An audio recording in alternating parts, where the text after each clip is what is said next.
সরকারের কাছে আমাদের প্রধান তিনটা দাবি হচ্ছে নিউ বিল্ডিং টার্মিনাল ডিপি ওয়ার্ল্ডের কাছে দেওয়ার জন্য যে চুক্তি প্রক্রিয়া চলমান আছে তা বাতিল করতে হবে।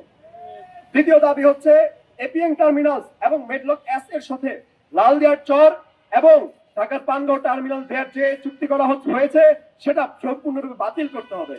আমাদের তৃতীয় দাবিটি হচ্ছে বন্দরকে বিকেন্দ্রীকরণ করতে হবে, দেশের বিভিন্ন জায়গায় বন্দর ছড়িয়ে দিতে হবে, তাহলে আমাদের এই বন্দরগুলো কেন্দ্রিক অনেক অনেক কর্মসংস্থান তৈরি হবে এবং সেখানে পোর্ট অপারেটিং শিল্পের উত্থান ঘটবে।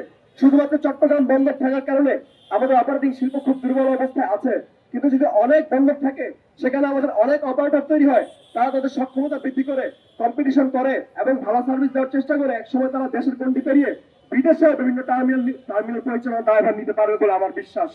কিন্তু আমরা এমন ভাবে চিন্তা করছি, আমাদের সরকার এমন ভাবে চিন্তা করছে যেন দেশের মানুষ কিছুই করতে পারে না, সব করতে পারে বিদেশ। এই চিন্তা থেকে আমাদের বেরিয়ে আসতে হবে এবং আমাদের শিল্পগুলোকে উত্থানের সুযোগ দিতে হবে, তাহলে নির্মাণ হবে ভবিষ্যতের বাংলাদেশ, তাহলে আমাদের অর্থনীতি হবে ট্রিলিয়ন ডলারের অর্থনীতি।